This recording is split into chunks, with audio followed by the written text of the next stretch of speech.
Hi, this is Robbie with Believe in the Run. This is Taylor with Believe in the Run. And we are back in studio for another trail review. What? Taylor, I'm pretty excited that you're in studio here in Baltimore. We're here to talk about a shoe that is actually not the shoe we have in our hands, although it's quite similar, but it's the Hoka Mafate Speed for Lite.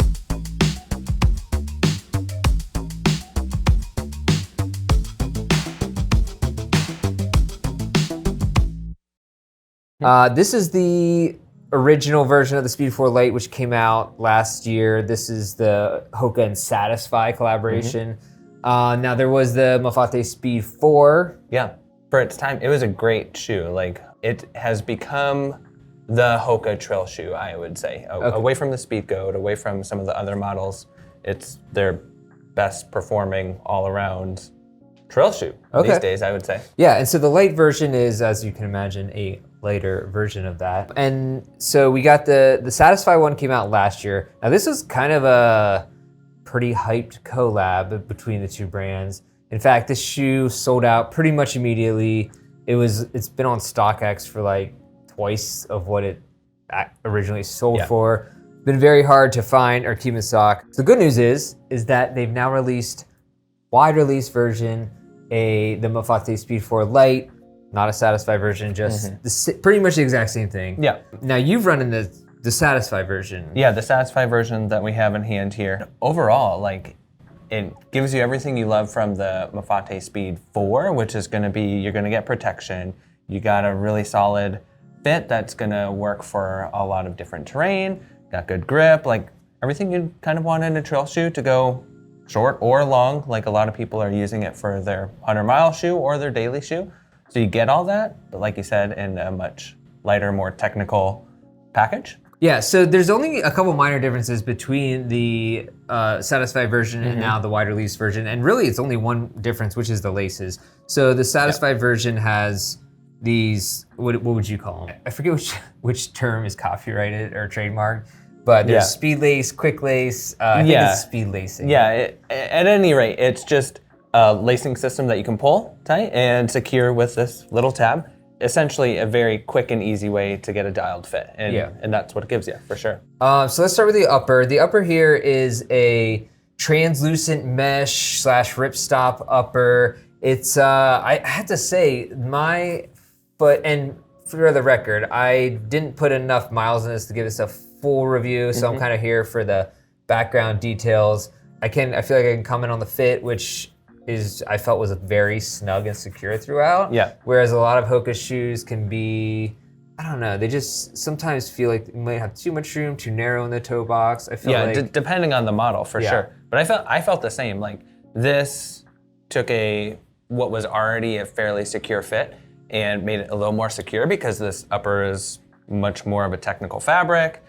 So I felt in the midfoot and the heel, it really locked it down nicely. I felt like this material, and it's a little softer through the back half of the shoe, that it gave a little more room for play, but overall it gave a really nice snug in the midfoot and the heel, whereas the forefoot was fairly similar to the standard version. I felt like in this version I was able to access a little more technical terrain than I would have wanted to, or at a little higher pace than I would have normally went in the Mafate Speed 4, just because the upper was a much better fit and lighter. Yeah. It all just kind of works together to be a lighter, more secure package. And we should say that the upper, this lighter, translucent ripstop upper, this is the main difference between the original Mafate Speed and the Lite version. Exactly. In fact, I believe the midsole and outsole are unchanged. They're the same, exactly. And so why I'm saying all that is because there are so many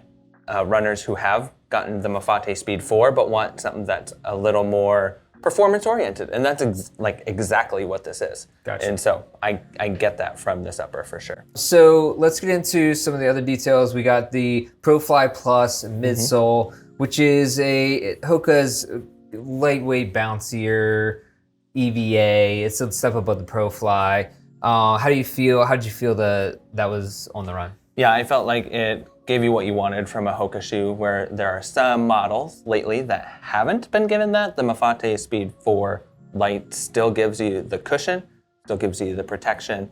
And I like that it's a little broader than some of the models. Yeah. So you actually feel like you're really secure on a lot of different terrain again. And so whether you're hiking or running, and that's a big thing for a lot of Hoka trail shoes, that you want it to be able to cross over between those paces. Yeah, you get that. I feel like it's a fairly versatile shoe in that way because it's somewhat lightweight, but it also has this fairly aggressive outsole. We're talking with the Vibram Mega Grip with light-based construction. Pretty decently deep lugs here. Vibram, we know Vibram Mega Grip as being like super durable, super tacky. The same here for sure. And Just walking around this shoe, you can feel it. You hear it even. You hear the sticky sound. Yeah. Like usually that goes away pretty quickly on some shoes, but I've been wearing this around a lot and you still hear it. Totally. Yeah. It's pretty tacky. Yeah, and so, tacky, and it stays around for a long time. And this particular version has those little nobular things along the sides of the lugs. Yeah, nubular is a real word. Exactly. And so they're the micro traction lug. They've gotten a lot of gripe for adding something like that or saying that it's just a marketing point, but I actually feel the tiny micro. Yeah, exactly. Yeah. And so, on some of the like sandier, some of the wetter, deeper mud, this feels like it matters. Okay. And I know I do run in a lot of trail shoes. We do get a lot of different outsoles. To say something like that is kind of bold, but I think it does matter. All right. I mean, cool. Even if it's a placebo effect, it still works. I'll take it. So exactly. that's my rule for life. And okay, so the stack height we got on this midsole, by the way, is 33 in the heel, 29 in the forefoot. So it's a lower stack Hoka shoe.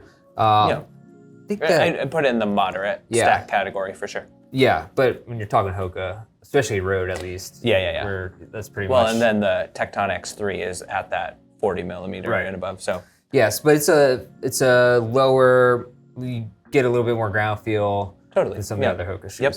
And then the weight on this, it's fairly lightweight. The 8.4 ounces, 238 grams for my size 7.5. So it's pretty lightweight. It comes under anything that comes under that 10 ounce range for trail shoes. Definitely. Pretty lightweight in my opinion. Yeah, and it's enough to notice if you have run in the Mafate Speed 4 to this version, it is lighter. The light. There you go. It's the noticeable. Light just went on for the first time in a long time. But we are, so overall, Taylor, what would you give this, what would you score this shoe? I'm withholding my score. So I'm just gonna rely on your expertise and knowledge since you are the lead trail reviewer here at Believe in the Run. I think for form, I would give it a 4. I think overall, it's going to please a lot of different people, both visually and the construction of the shoe. I think adding the upper is going to make it lighter, more performance driven, better fit. So we're getting into fit. I'd also give it a 4, a little. Yeah. It's more technically proficient than the original version, and I like that. And so 4 and 4, and then function. Function, I'd also give it a 4. I'm very satisfied with the overall. See what you did there. And you didn't even try that. Very good. So 12 out of 15, pretty solid score. I mean, I feel like this is kind of goes into that trail core, gorp core fashion. I mean, that's why it was that's why it sold out immediately. It wasn't so much for the performance. I'm sure that's I wear mine more for casual purposes than trail, but the truth comes doubles. out. It doubles. No, it doubles. Sure. You get 2 for 1. Kill 2 birds with 1 stone. Why not? What was the price on this again? So the price is $180. And I would say that price jump over the original, for those who have been in the shoe again, I think that would probably be a worth it jump for those. Yeah. Just based off of the more technical performance features that you get with this particular version. I feel like Hoka in general is just a tick above most other brands in the price point range these days. Yeah. We've seen the Tecton X3, the Cielo X1. They're up there. For sure. It's got the Hoka name. They use some premium materials in those models for sure. Yeah. But I think for, great fit, nice package, the standard version of this is going to be really exciting for a lot of people. It's available for $180 right now. The initial colorways are, one's black, but Hoka likes to call it black / outer orbit. It's black on black. Black and super black. And then the next one is cold brew and oat milk, which is liable to get your ass kicked in most territories and states. So just call that one brown. They're both available now, I think. So we'll put the link in the descriptions for that. But anyways, thanks for watching, Taylor. Thanks, it's good. This is our first in-studio performance. Together. Yeah, it's like MTV Unplugged. I guess we're plugged in now. We have cameras. Strum the strings. Anyways, so thank you for being here. It's been a pleasure and an honor. I'm glad to be here. Looking forward to if you want more trail review videos and content, Taylor will be putting out a lot more this year. So you're going to be doing a lot more video reviews for YouTube, written reviews, more content. You're going to be at races. I'm going to see you all over the place. I'm excited to have you on. I'm excited to get you on the trails. All right. Yeah. I mean, anytime I get on the trails is a good day. All right. Well, thanks for watching. Make sure you follow us on all our channels, listen to our podcasts. Everything's in the description. And if you want to check out our written reviews, which are always probably more in depth and have all the details, head over to the website, believeandrun.com. And yeah, have fun on the trails.